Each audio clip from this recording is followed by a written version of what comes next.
ونستغفره ونعوذ بالله من شرور أنفسنا وسيئات أعمالنا من يهده الله فلا مضل له ومن يضلل فلا هادي له وأشهد أن لا إله إلا الله وحده لا شريك له وأشهد أن محمدا عبده ورسوله اللهم صل على محمد وعلى آل محمد كما صليت على إبراهيم وعلى آل إبراهيم إنك حميد مجيد اللهم بارك على محمد وعلى آل محمد كما باركت على إبراهيم وعلى آل إبراهيم إنك حميد مجيد. Continuing on with the fiqh of Siyam, we started talking about the conditions for the obligation of fasting. When does fasting become obligatory? When does fasting become obligatory? And we said that there is 5 conditions. The first one, Islam, and we spoke about this in details. وَتَكْلِيف means reaching the age of puberty and sanity.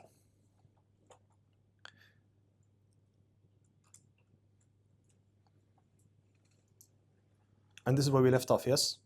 Did we speak about the next point? No? طيب. So, when does fasting, the month of Ramadan, when does it become compulsory? With these 5 conditions. The first one, if you're a Muslim, if you have Islam. And number 2, if you are a mukallaf. And we spoke about reaching the age of puberty and when a person reaches the age of puberty. But in saying this, we said that it is obligatory upon the guardians of the children who are under the age of puberty to begin training their children. To begin training and encouraging their children. What age does the first encouragement, or when a person should first encourage their children to start fasting? At what age? 7. What age do I start teaching my child now or start disciplining my child if he does not comply? At the age of 10. خلاص? But we said the pen of sin, a person doesn't become sinful in himself before the age of puberty. Before the age of puberty. But that does not mean that their guardians are not accountable for your shortcomings. And if we want to understand this, we can understand it in a very simple way. If your child goes and breaks an item that belongs to someone else, he grabs the phone and smashes the phone. Like what happened actually a few weeks ago. Someone smashed the phone, one of the children. Are these children now sinful for this? Are they sinful? No. But who is obligated to pay and assure the phone? The guardians of the parents, the father. And it becomes compulsory upon him, even though it wasn't done from his actions. For we can't say, no one can come and say, oh, I didn't do it. I didn't break the phone, I didn't break that item. My child did. Go take the money from my child. And then someone will come and stand over a 5-year-old child. Where's my money? I don't have any money. And he gives you fake monopoly money, for example. So obviously, there has to be a level of accountability for those who are not yet accountable. And if we can understand this, then we understand the other topic that we're talking about. Number 3, ability. Ability. Itaqa. And this is referring to the ayah where Allah Azza wa Jal talks about fasting. And He says, whoever has the ability. Whoever has the ability. يا أيها الذين آمنوا كتب عليكم الصيام كما كتب على الذين من قبلكم لعلكم تتقون أيام معدودات فمن كان منكم مريضا أو على سفر فعدة من أيام أخر وعلى الذين يطيقونه فدية طعام مسكين. As for the ones who do not have the ability, then here fasting does not become obligatory upon them or is not obligatory upon them. And this is referring to people who are old in age and for pregnant and breastfeeding women. And there's a difference between itaqa, having the ability, and being sick, as we're going to reach now, as we're going to talk about.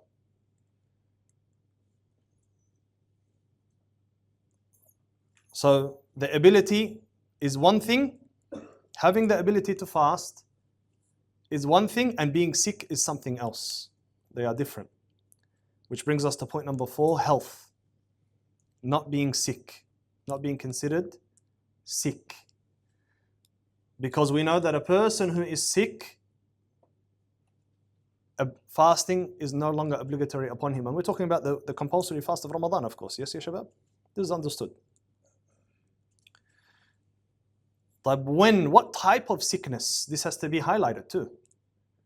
What type of sickness makes fasting no longer obligatory on that individual? What type of sickness? Huh? لا هلا we don't want to determine specific sicknesses. We want the general concept. Terminal يا شيخ. الله أكبر. And you never broke your fast in Ramadan before for a cold or a flu? Huh? يعني what type of sickness? That which will permit me to eat if I was to get afflicted by a sickness. When would it be permitted for me to eat in Ramadan? يعني خلاص. طيب, let me ask a question. Let me make it more clear. A headache, is it a sickness? So a healthy person has a headache? Everyone just walks around with headaches today? How are you going today? Oh, alhamdulillah, I'm fine. I have a migraine. I feel perfectly healthy. I was born this way. A migraine and a headache, this is a sickness. Yes or no, ya shabab? It's a type of sickness. If someone has a mild headache or a small headache, would this permit him to break his fast? No. That's what I'm asking. What type of sickness or what level of sickness? Maybe I should ask it more accurately. Maybe I wasn't accurate in the start. What level of sickness do I have to be afflicted by for it to be permitted for me to break my fast? Now.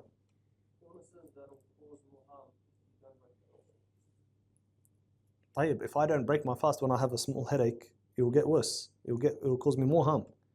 It will make my sickness worse. Huh?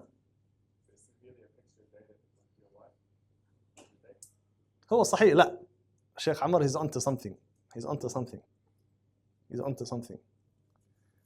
The point is, does someone have anything to say before someone raises their hands here? I was just going to say Medication? No. Medication you can take it after you break your fast. The sickness that is severe. خلاص? A severe sickness. And it has to be severe. Because small sicknesses, if it's not to the level where it's going to cause you great harm, severe harm, then it's not permitted. If we're going to permit mild headaches, then mashallah, the first week of Ramadan, every Muslim is going to break their fast. Especially the ones that are addicted to caffeine. Losers. How do you get addicted to caffeine, man? Subhanallah. I never felt this feeling before, to be honest. What it feels like to be addicted to caffeine. I can't start my day with no coffee. Oh, man up, mate. May Allah forgive us. These small headaches and these mild sicknesses is not enough. It's not enough for a person to say, okay, I'm going to break my fast at Ramadan. And this is why the ulama mentioned, the Shafi'i ulama specifically, they said, ما يبيح التيمم. ما يبيح التيمم. That which permits you to make tayammum. Which is very severe, to be honest. That's quite exaggerated if you were to ask me. It's quite exaggerated. Because when is it permissible for me to make tayammum instead of making wudu, especially when the water is available to me? Yeah, and I have to be bedridden. I have to be finished. I can't even get up. I can't move. Which is extremely severe. Extremely severe. Wallahu a'lam. Other ulama, they have more broader definitions. You know, like what I wrote here. الذي يعجز المكلف معه عن القيام عن الصيام أو يقدر لكن بمشقة تضره. And this is, I feel more comfortable with these broader definitions. These broader definitions. Why? Because everyone knows themselves. And if anyone who is pious and fears Allah Azza wa Jal knows whether if I do not break my fast now, it's going to actually cause me some harm. Rather than putting a very specific definition by saying, I have to be bedridden. Someone could be severely sick, like someone could have a major flu, a major cold that really, it takes you out of work, it takes you out of studies for a whole week or 2 weeks. This person who is under a severe flu or a bad flu, fasting is really going to harm this person. But he's not to the level also where he's bedridden. Do we say to this person, you can't break your fast? No, you can break your fast. You can break your fast, especially if fasting, if it reaches to this level of severity, and fasting is going to make your situation much worse. For example, a person who has a major flu or a flu, this person who, they need to have liquid, they need to have a bit of H2O. And water, the lack of water in these situations make your sickness much worse. Make your sickness much worse. So here, inshallah ta'ala, a person that has a flu, again, that it's going to, we're talking about a severe level of a flu.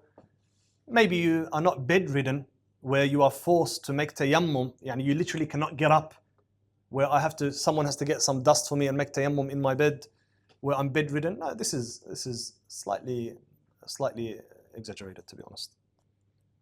But what is considered, and everyone knows themselves, what is considered severe sickness. Severe sickness that is impacted by fasting. That is impacted by fasting.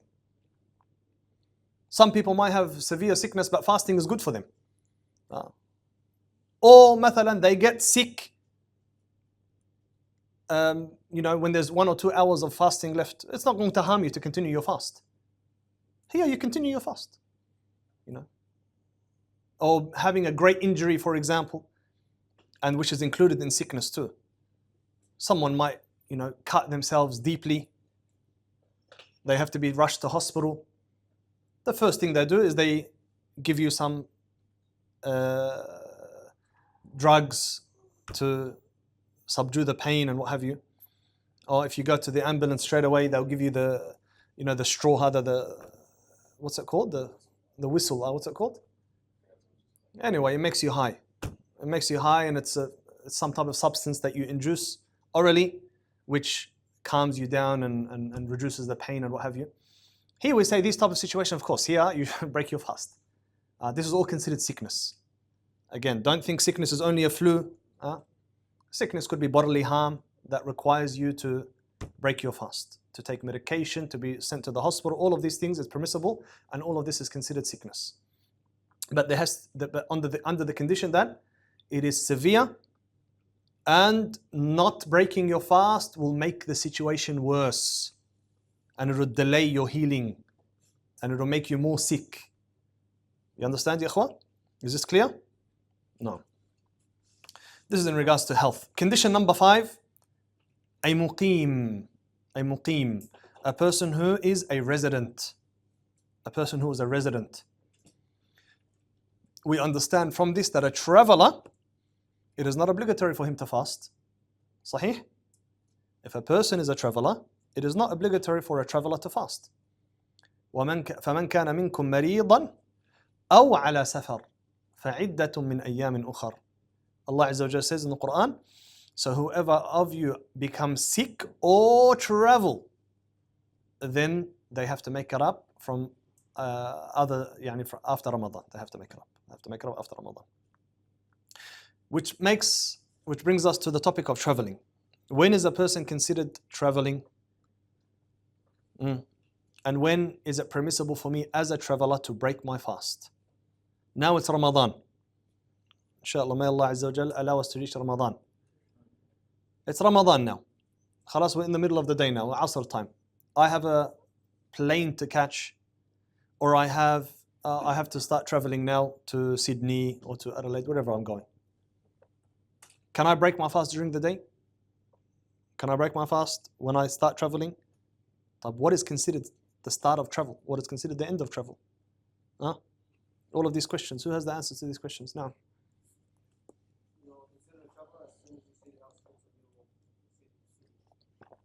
Be specific, ya Shaykh. As soon as you see the outskirts, يعني هلا now if I go on the top of the roof, I can see the outskirts of it. Be specific. Remember, we have to be specific with our words, ya Mashaykh. Wallah, if you ever write a book of fiqh, ya Shaykh Omar, you're going to بتخبص. صحيح. طيب, this is good. This is a good start. But there is additional information. طيب, I reach the outskirts of Melbourne. What would you consider here the outskirts of Melbourne, ya akhwa, when we leave the town? When you arrive, past Metro? Don't do long, ya Sheikh. Let's go to Sydney. I don't know these areas. I know up to Sydney. Craigieburn, Highlands? Where the Bunnings is in Highlands? Who knows the Bunnings in Highlands, ya Shabab? Yeah? You leave and you go over that hill, and then the two lanes become one lane, and then it merges into here. You start to see the farmlands. You leave now the city. This is considered leaving the city, yes? I want to go for a drive down to Beveridge, which is only 20 minutes away. As soon as I reach the outskirts, can I break my fast? Or is there another condition that we're forgetting about? Ya salam, mashallah. Sheikh al-Pakistan. Pakistani, صح? Bangladesh? Same. Of course, I have to reach the outskirts of my city with the intention of going the distance of traveling. Sahih? It's not enough to just say, I want to reach the outskirts and that's it, because we can reach the outskirts in 5-10 minutes. But I have to be going the distance of traveling. Which brings me to another question now. What is the distance of traveling? The Sheikh of Bangladesh, the Mufti of Bangladesh, mashallah, may Allah grant you beneficial knowledge. I didn't finish the dua, ya Sheikh. Let me finish the dua. May Allah grant him beneficial knowledge, ya Rabb. Now you say Ameen, ya Sheikh. Aywa. He said 86 kilometers. What do you think of this, ya Shabab? 86 kilometers. What do you think?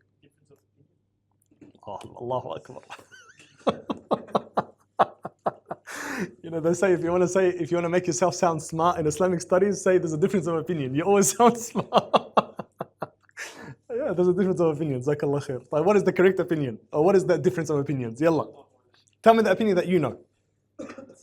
86. 120? I don't know of any opinion that says 120, to be honest. Even 86 is wonky, ya Sheikh. I don't think the scholars mentioned 86. They mentioned either 81 or 84 point something or 89. As for 86, I cannot remember anyone that says 86. But 80 something, 80 something, 89, let's say. 89. This is an approximation.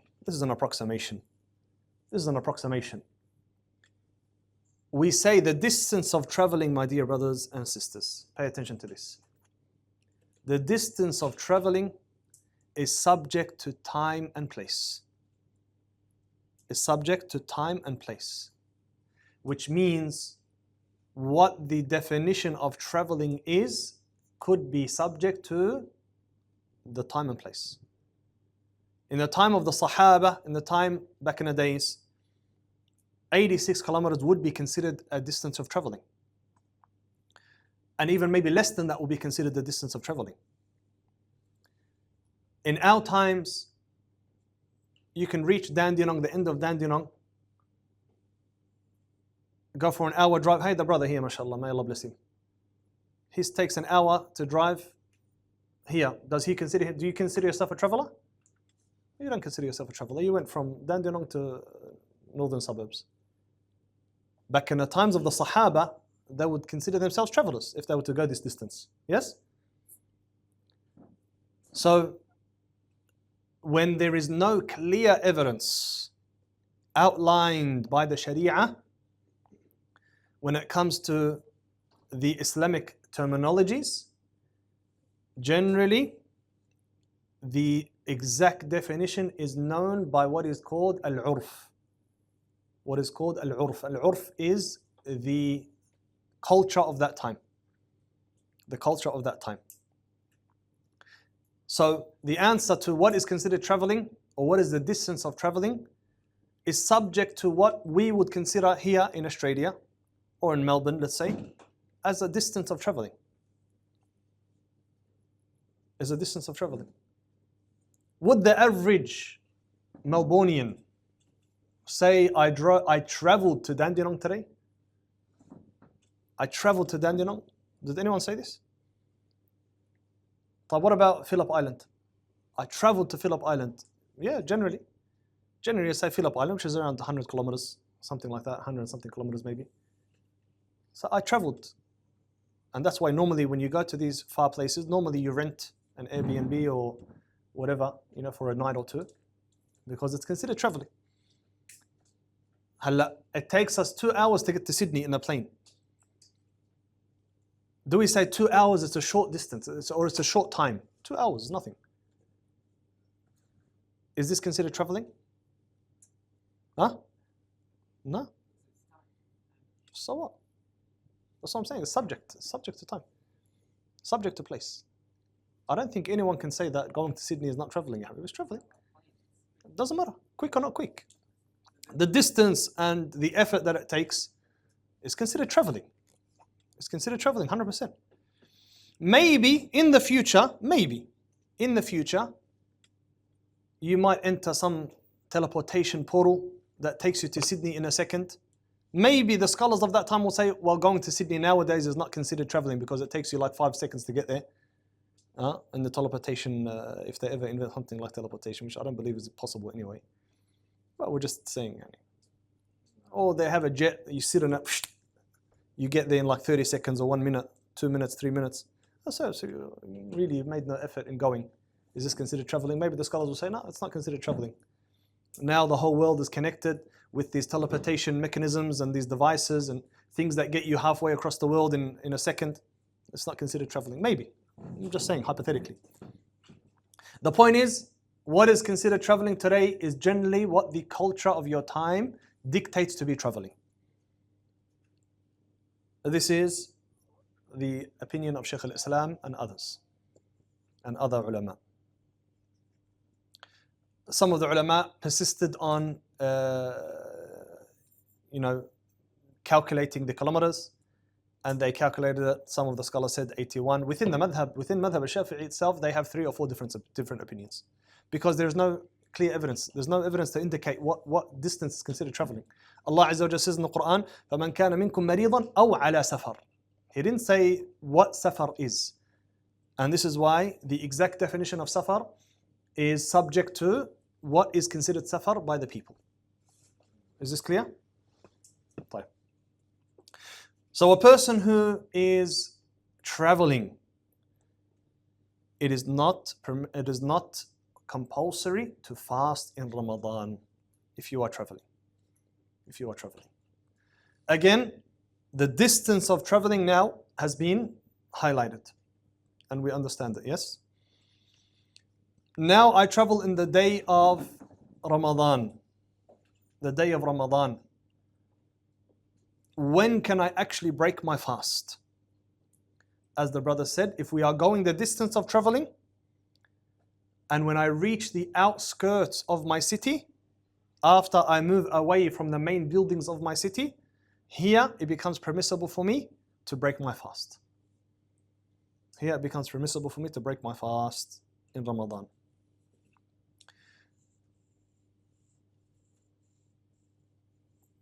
Any questions on that? How does this relate to the Bedouins and the Gypsies and the Mongols and whoever else that are constantly moving? It doesn't apply to them. The scholars mention that the one who is constantly traveling, they have to fast because this is their life. And if we were to say to them not to fast, or it's not obligatory on you to fast, they would never fast. And if we're going to say to them, make it up, they're going to be fasting when they make it up too, after Ramadan anyway. So for them, Ramadan, the status of fast, because they don't have a status of muqim, they don't have a status of a non-traveler. They are constantly travelers. خلاص? So they're not allowed to break their fast. This rukhsa doesn't apply to them. No. You say that they can break their fast when they reach a certain point. For example, if the person knows that they're going to travel that day, they can't break their fast on the seventh day. They have to break No. it once they reach. Well, only once they reach. Only once they reach. They cannot break it in the start of the day. No. Aywa. So does that also apply to someone who's, say, a truck driver going interstate? It could be, yeah. Someone who constantly travels. They have no iqamah. If their life is constantly traveling, then we say to them, you can't break your fast. Because they are constant travelers. No. What is the wisdom behind, you would assume that arriving is the easy part and traveling is the hard part. So what's the wisdom between them being allowed to break their fast at arrival and not during the difficult part? When did I say that you cannot do it during the difficult part? You said they can only break their fast once they arrive. When did I say that, Sheikh? Am I? I said, yeah, you are. You are going insane. I said to you, it becomes permissible to break your fast when you reach the outskirts of your city. And I literally gave an example of that is leaving Highlands. How long does it take for you to reach Highlands, ya Sheikh? 20 minutes? What are you, jogging there or like, are you walking? Greenville Highlands. Craigmont Highlands. Ya Habibi, maximum 10 minutes. Maximum 15 minutes. Let's say, خلاص. 20 minutes, man. No, not 20 minutes. 20 minutes in traffic, خلاص. Let's go to the level of the philosophers now. 20 minutes, 25 minutes with traffic. Medium traffic, 18 minutes. Light traffic, 14 minutes. Can we come to this conclusion? You don't live there. I used to live in Highlands. Brother, I used to live in Highlands before Highlands existed. Well, you didn't live It was still a construction site. when it was this full, so Huh? 20 minutes. No, it's a distance. It doesn't matter. Anyway, I'll stop talking too much. فالمهم, once I reach now the outskirts of my city, according to Sheikh Yusuf, it takes 20 minutes approximately. You leave where the houses are and the buildings are. You leave these foundations of the city and go beyond that with the intention of going a distance of traveling. With that intention of going the distance of traveling, here all the rules of traveling apply.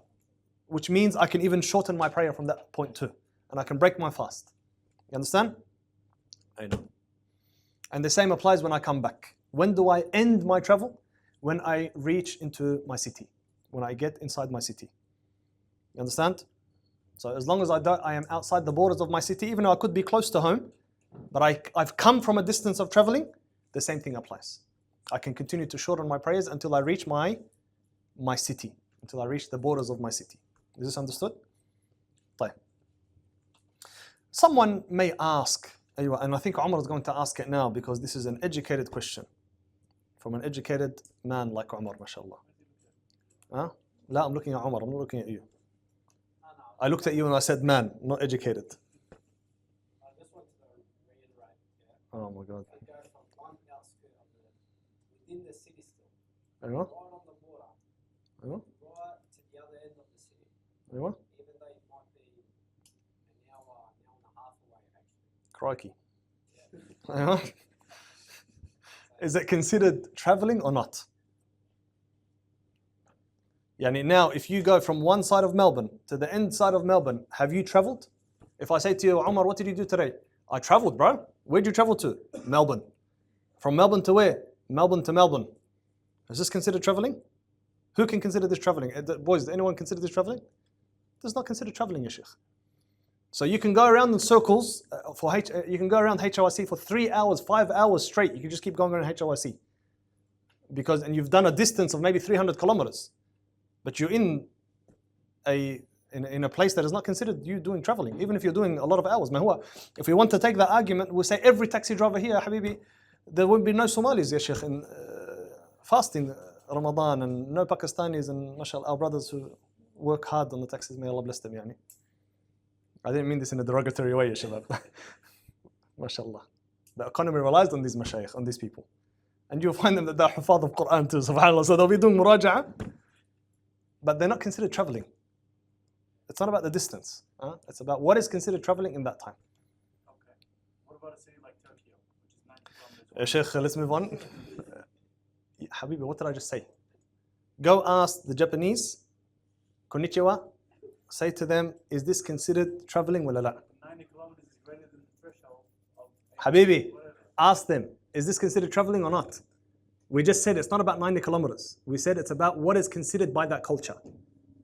In Tokyo, in Japan, they have the bullet train. خلاص? So they can reach 90 kilometers in 1 minute. مثلا, يعني, we're exaggerating. Well, let's say 1 minute. Does that mean all of a sudden I can say 90 kilometers خلاص? And they are still within the boundaries of their city? They're in the boundaries of their city. خلاص? It's not considered, by any definition, it's not considered traveling, ya Habib. خلاص? Any other questions on this? No? You have to break your fast. Aha, ya salam. This is the educated question that I was trying to put on Umar, but inshallah, you're going to be the mufti, inshallah. Mufti of Bangladesh, mashallah, may Allah bless you.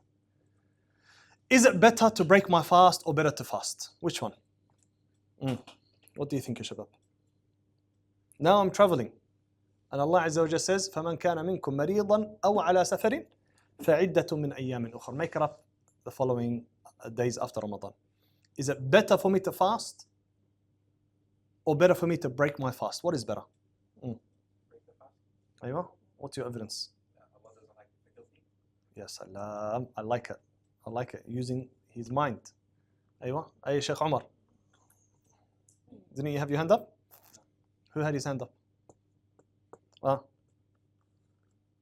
The Sheikh is saying here now, it's better to break my fast. Why? Because Allah Azza wa Jal, He says, يعني وما جعل عليكم في الدين من حرج. He hasn't made the deen burdensome. أيوة. رخصة from Allah Azza wa Jal. والله يحب أن تؤتى رخصه. And Allah loves that His رخصة, His إيش الرخصة هي بالإنجليزي؟ ها؟ license يا شيخ؟ shortcuts. الله يهديك. يعني permission or a gift from Allah Azza wa Jalla, permission. Allah loves that people take His permits in this situation, let's say.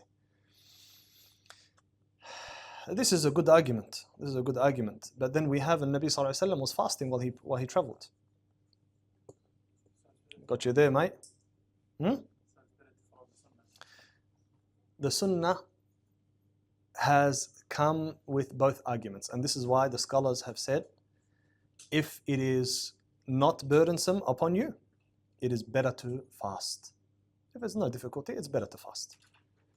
If there is some burden, if it becomes too much burden and there might be some harm upon you due to traveling, then here it is better to break your fast. It is better to break your fast. Let's just not become Zahiris and say it is wajib to break your fast. The Zahiris, they say it is compulsory to break your fast, which is a rejected madhab, of course. It is a rejected madhab. This is considered a shadh opinion, an odd opinion. What is the evidence, ya Sheikh Furqan? What's the ayah? لا. Allah Azza wa Jalla, فَعِدَّةٌ مِّنْ أَيَّامٍ أُخَرٍ. It's like an aura. Make it up following that. You have to break your fast. You have no option. Which is a very weak opinion, of course. This is a very weak opinion. على كل حال, we say if you have the ability, it is better to fast. If it's not burdensome on you, it's easy, whatever, you're chilled, then it is better to fast. If it becomes difficult and you fear harm or whatever, then it is better in this circumstance to break your fast. But in both circumstances, it is permissible to break your fast. And I want to point out something to Sheikh Yusuf, because he made a correlation between difficulty and breaking your fast. And this is incorrect. Because the permission to break your fast during Ramadan when traveling has nothing to do with whether the travel is burdensome in itself or not. Travel in itself is a permission to break your fast, whether it's burdensome or whether it's not. You understand? Because when you asked your question, you said, how can we fast during the difficult part? And it's not about. So the wisdom is not about the wisdom of breaking your fast during travels. Part of the wisdoms could be due to the general nature of traveling is burdensome. That's part of the wisdom, but it's not the wisdom. The wisdom is that safar is a permission in itself to break the fast. You understand? And it was mentioned specifically in the Quran. Someone who breaks their fast with that permission, they get the full reward. كيف يعني? They get the reward as if when they make it up. No, that's what we said to you. This goes back to the argument of what is better. So if we're talking about what is better, we're talking about what is more rewardable and what is closer to the sunnah. And that's why we said, if there is no burden upon you, there's no harm upon you, it is better to fast, more rewardable to fast.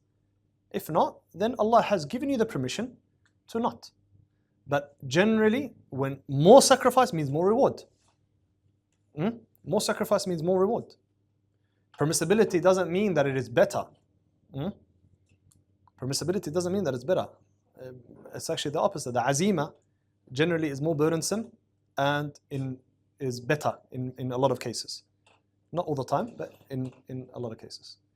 Let's continue because the time is finishing. I hope the fasting, the traveling part is understood and the conditions of when it becomes compulsory is clear, inshallah ta'ala.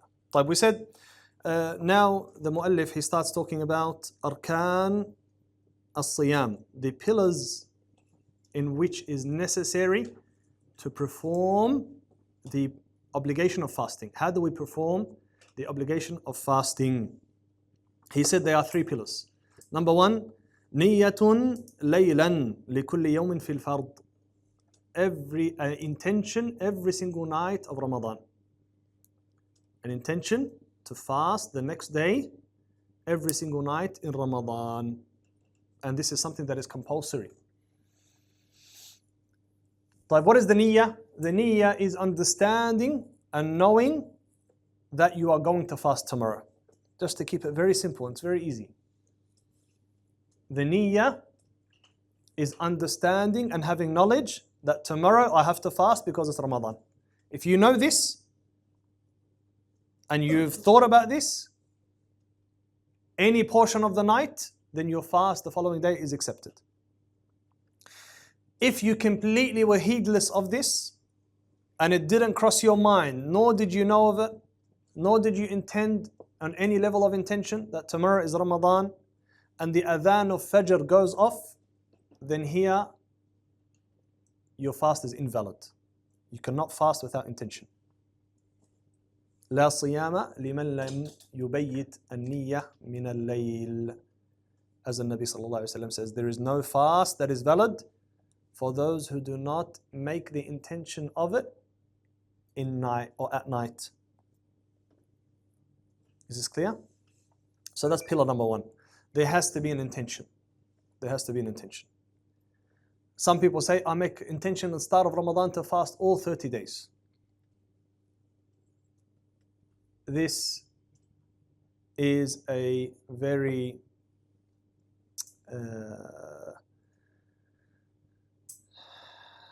it puts you in a very awkward situation.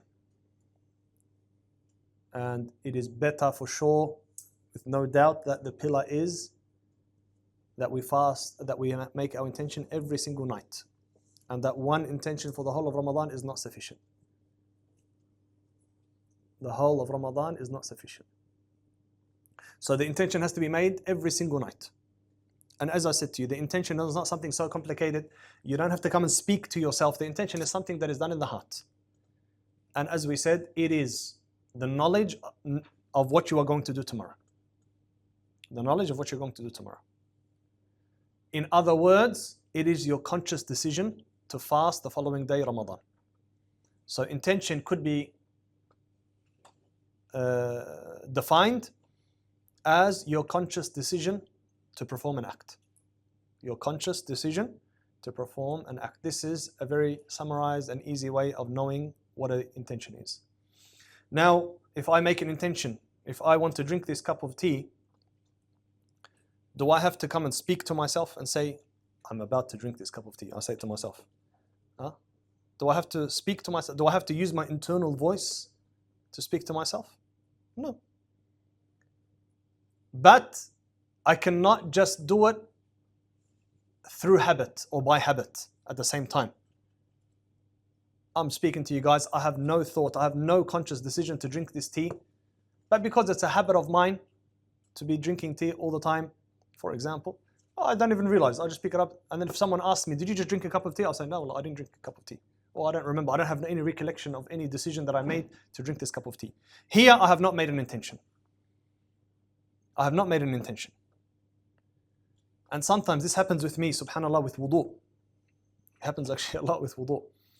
Obviously, alhamdulillah, because all of us, we've been praying all of our lives.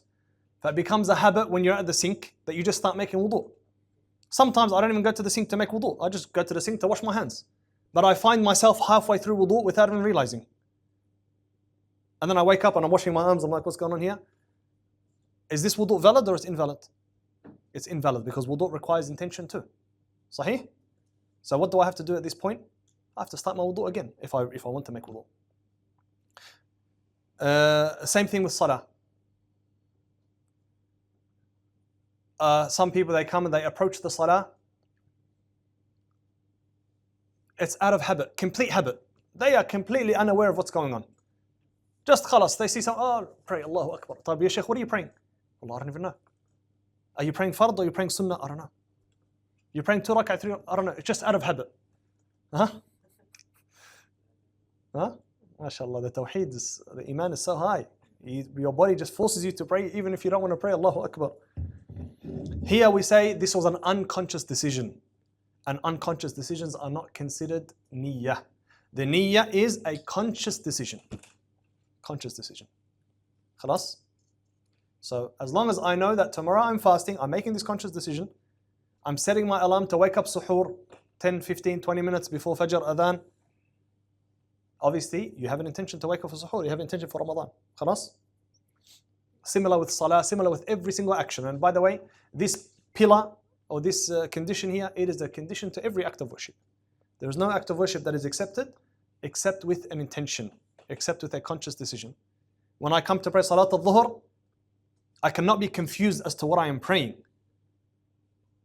Is this Fajr, wala Dhuhr, Asr, wala I don't know. Let me just pray anything. Yallah.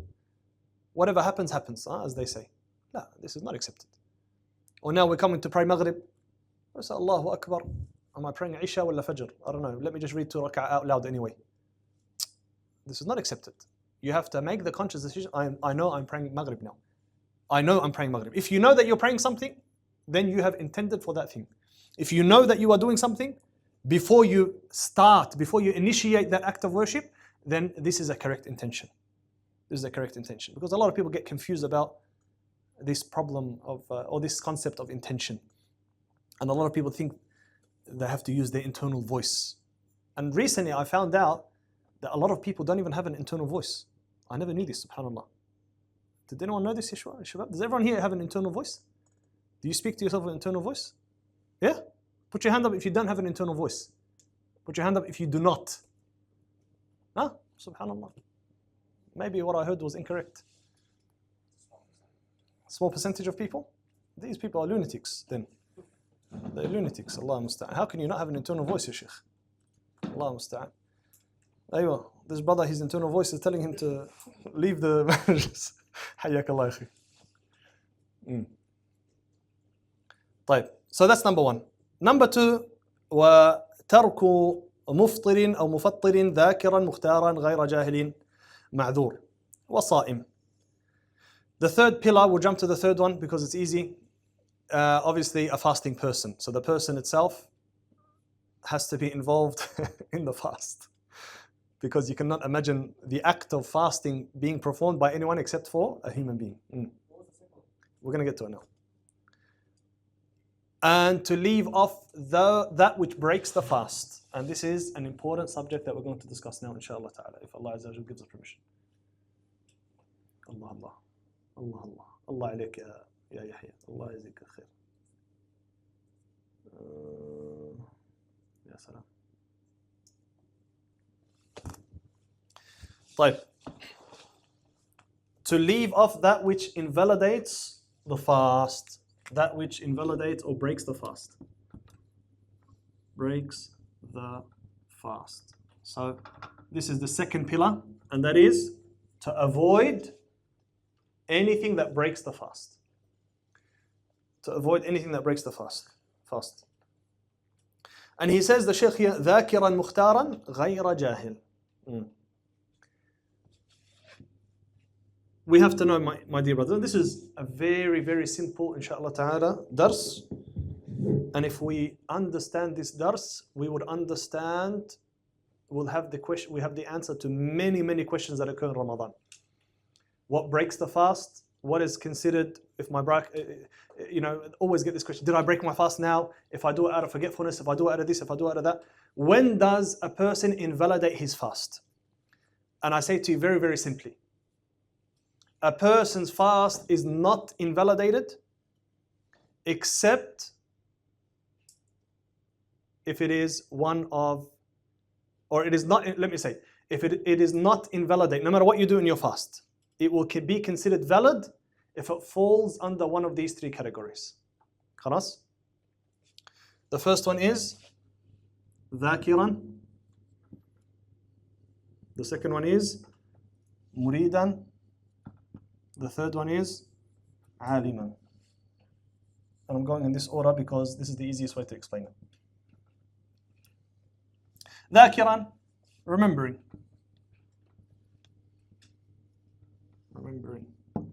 مريدا, willing. عالما, knowing. So a person's fast does not invalidate if I broke it with any means of breaking it, if it falls under one of these categories. If I performed something that invalidates my fast, let me say it again. If I do something that invalidates my fast while not meeting any one of these categories, my fast is still valid. We know that food and drink breaks the fast. صح? When is my fast broken? If I eat, remembering, while knowing what I'm doing, it's not out of forgetfulness. I know that I'm eating, or I'm remembering, and it's not out of forgetfulness or heedlessness. Willing, I'm eating out of my own free will. No one's forcing me. And knowing, I know what I am doing, and I have knowledge that this thing corrupts my fast. Other than that, no matter what I do, my fast will not be invalid. My fast will continue to be valid, and you continue your fast as a Muslim. طيب, ذاكرا, this is the easiest one. Remembering what you're doing, or being in a state of remembrance. Anything performed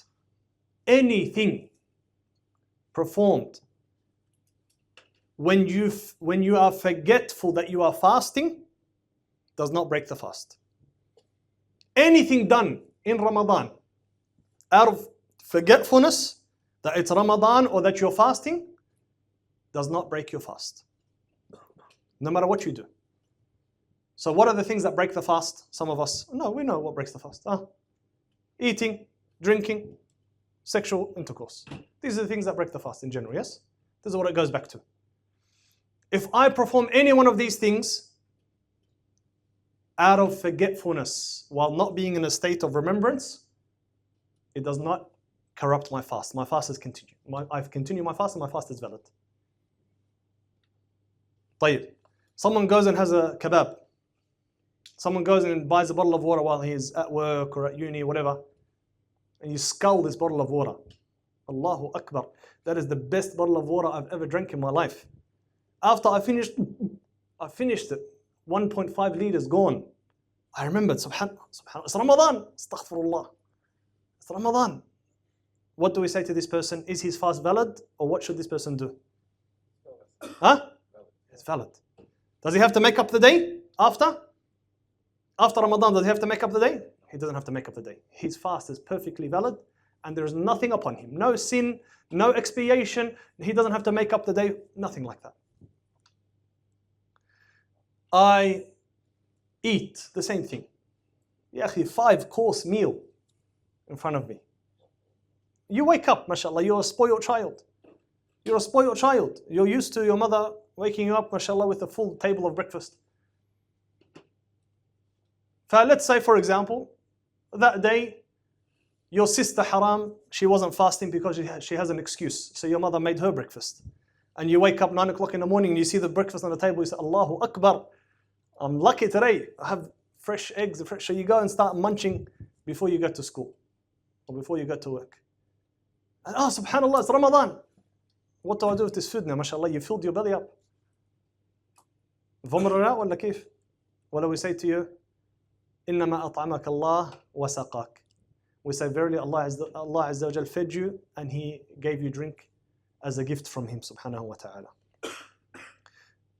Is the person's fast valid or invalid? Valid. There is nothing upon him at all. The same thing with husband and wife. If it is done out of forgetfulness, complete forgetfulness, then your fast is valid. But I have to mention, if you remember during the action, you have to stop. We cannot say, khalas, I'm doing it, let me just continue, let me just finish. It doesn't work like that, brothers. Stop immediately. As soon as you remember that you're fasting, and inshallah doesn't happen to anyone, ya ikhwah, you remember after, inshallah, then your fast is valid. Then your fast is valid. Even with intercourse, yes.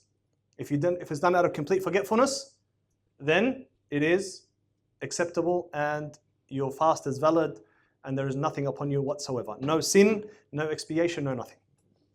Is this understood, ya ikhwan? This is when it comes to remembrance. Type murid, willing, same thing applies. If someone is forced upon eating or forced to drink because they fear a detrimental repercussion, then here you can eat because you are not doing it out of your own free will, rather you are being forced to eat. If someone is being threatened with their life to eat, or else their life will be under threat, then here you can eat, Allah musta'an, and there is nothing upon you. And your fast is valid, and there is no sin upon you whatsoever. And this happens, and this is still happening, to our Uyghur brothers and sisters in China, in the concentration camps, and other places where the Muslims are severely oppressed.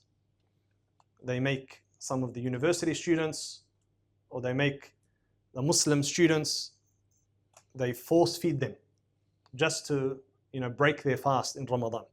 And this happens, yes, it still happens today. A lot of us are unaware of these things. But this is a reality to many Muslims. It is a reality to many Muslims where they are pressured and they are threatened, their lives are threatened, whatever, them or the other, their children, they're threatened because, they're Muslim. Because they're Muslim. Alhamdulillah, we have it easy and we can practice our religion with no repercussions whatsoever. And what is sad about it is that we still don't put the effort to practice our religion, ya ikhwan. This is what is the saddest part about it.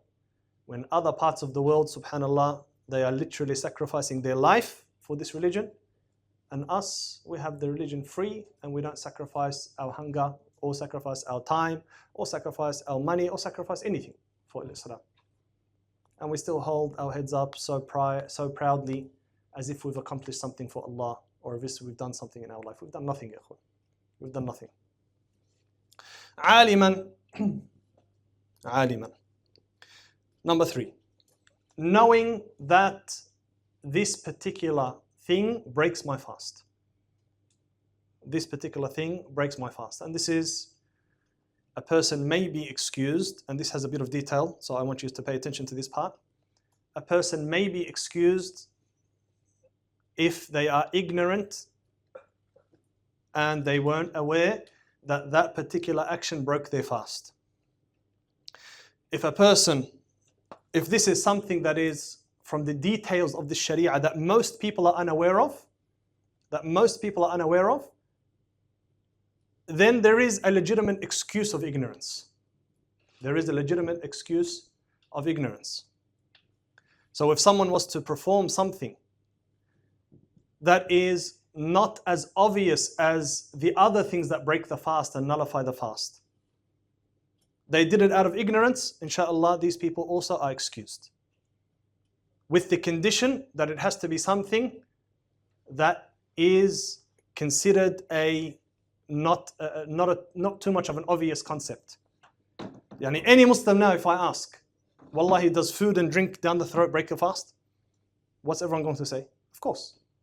There is no Muslim that is excused. Oh, I didn't know that if I drink water, I'm going to break my fast. This is not an acceptable excuse. So even if he says, oh, I wasn't aware, he is blamed for not knowing. Even if he is sincere in his claim. He could be sincere in his claim. He could really not know. But because this is something that has to be known out of necessity. As a Muslim, you have to know this out of necessity. That this breaks my fast. Then here, you're not going to be excused. Because this is something so obvious, so clear. What does Ramadan mean? Every Muslim knows. What does Ramadan mean? It means that we don't drink and we don't eat. So you can't come and claim now as a Muslim, of course, who's been raised around Muslims, and this is part of the conditions that the ulama speak about, that you are a Muslim that was raised around Muslims. Because this claim can be legitimate in a couple of scenarios. Scenario number 1, if you're a new Muslim. If you're a new Muslim, you just entered the religion yesterday, you don't know.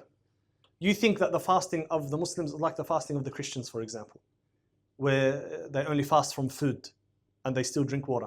So a Christian could become a Muslim and they say, okay, well, Ramadan must be like that too. I'm just going to stay away from, and some of them fast, I think, even from red meat.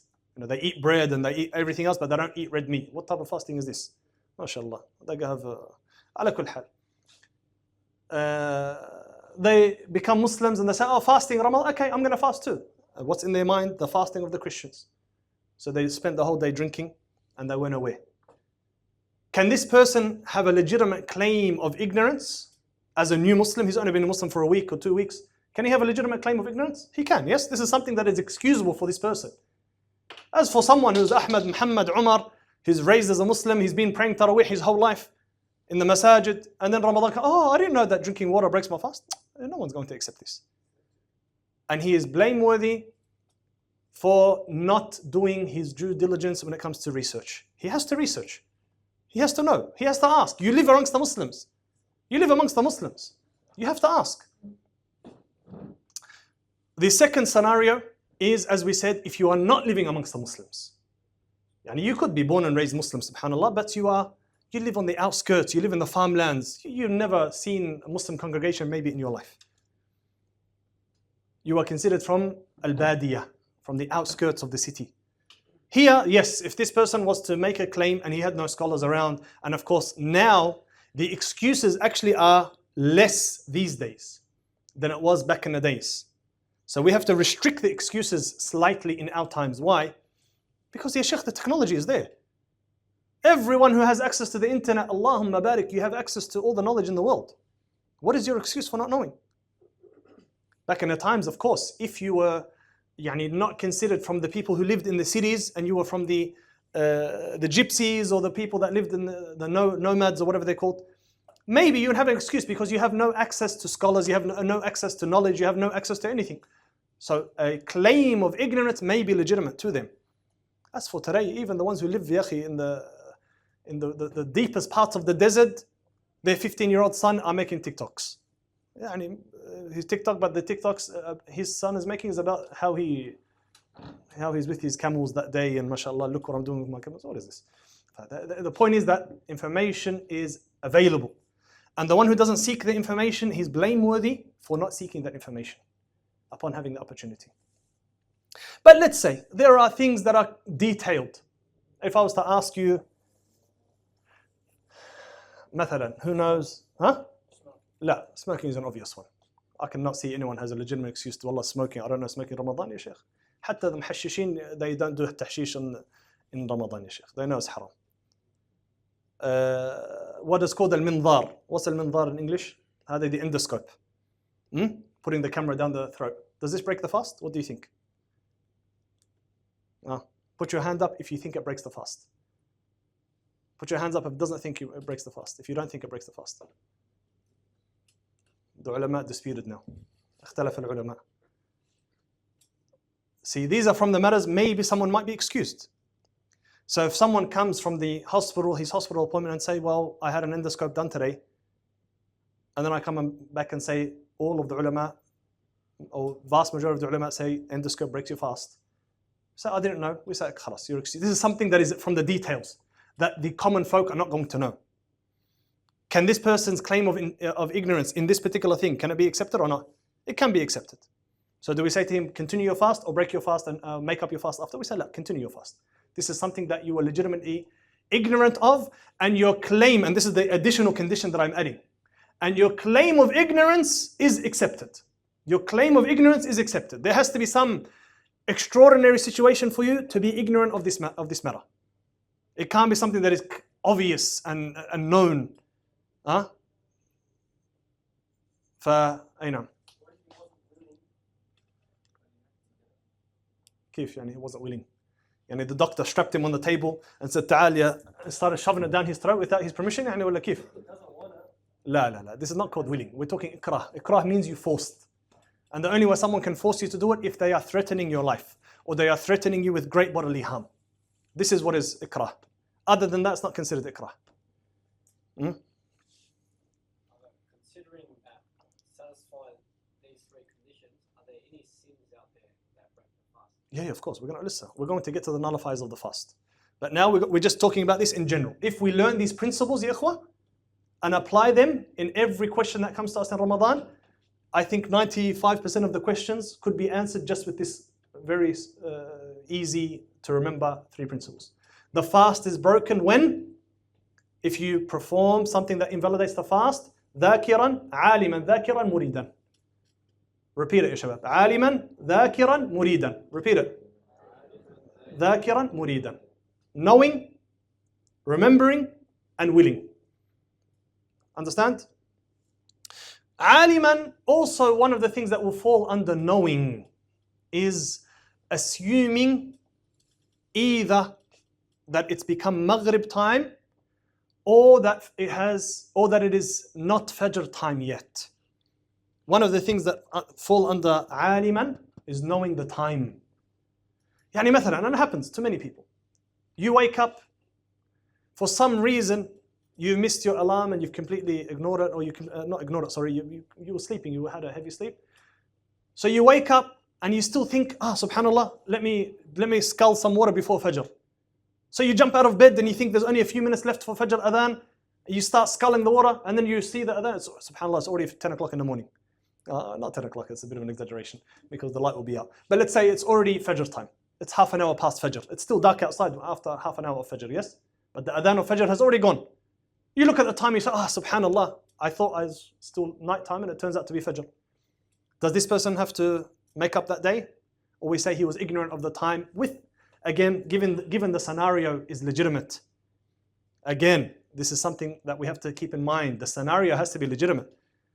We can't just say, well, I'm awake and the clock is right in front of me, but I'm not going to turn my head to look at the clock and I'm just going to drink because I hope it's not Fajr yet. This is heedlessness. And there's a difference between being genuinely ignorant and being heedless. And we have to differentiate between the two, ya ikhwah. Heedlessness is not forgiven. Heedlessness is not excused. Heedlessness is not a justification for ignorance. You live with a sheikh. You go to the sheikh's masjid every day. or every week, and I message my friends on Facebook and Instagram and whatever, Ya akhi, and I have 1 million sheikhs that I'm following on TikTok and 1 million sheikhs that I'm following on Instagram to show the people how religious I am, mashallah. Huh? And you're not fully religious unless, I was going to say something. Balash, let's not mention it. Unless you follow certain figures. Why didn't you ask? Why didn't you put the effort to type in what breaks my fast, what doesn't break my fast? This is heedlessness. Heedlessness is not a justification, ya ikhwa. You understand? You can't be sitting in front of a clock and you're fully aware of the time and you know that, oh, half an hour ago, the clock said there's half an hour until Fajr, but I'm going to continue playing my Xbox with my, my headset, so I can't hear the adhan go off. And then after, assume I still have time. And you go and start sculling and then you look, oh, it's not time. You were heedless. Like, check the clock before you drink. Here, it's not excused. We cannot play around with the Sharia like this. That is different to when a person genuinely missed his alarm. And he wakes up in a shock and a panic and he doesn't know the time and he looks, he can see outside, it's still slightly dark. He still thinks it's not. And then he drinks or he eats and then realizes he made a mistake. Here we say a person is excused. Similar to after Asr. A person napped. He napped after Asr. He wants to sleep for half an hour. Subhanallah, he's in Melbourne. What happens to Melbourne? 4 seasons in one day, mashallah. He went to sleep, it's all shiny and sunny. He woke up, it looks like it's pitch black. Again, in a hasty way, he got up, subhanallah, it's dark already, Maghrib time. Let me go to he went to the kitchen and started sculling water. And then he noticed, subhanallah, there's still an hour for Maghrib. This person, is this a legitimate scenario or it's not a legitimate scenario, ikhwa? It's a legitimate scenario. So this person, he will be excused for this ignorance. He will be excused for, because he went to sleep in a situation, then he woke up in a completely different situation, and he automatically assumed, rightfully so, that the adhan of Maghrib already went. Here, this person could be excused for this ignorance. And this is the type of ignorance that is excused. The type of ignorance that is excused. As for, and I want to repeat this again, as for heedlessness and carelessness, this is not a justification. You have to learn, you have to ask, you have to look, you have to double check. Who's stopping you from double checking? No one's stopping you from double checking. No.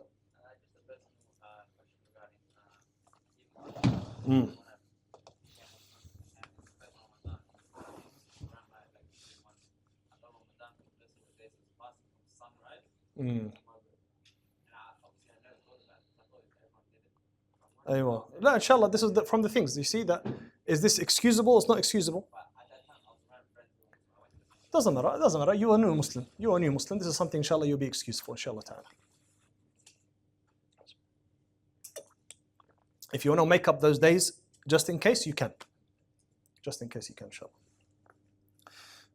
So, the pillars of fasting, as we said, number 1, to make an intention at night for each day of the fard fast, to refraining from intentionally doing things which break the fast, for the one who is conscious of his fast, and is not ignorant, and he is doing it willingly.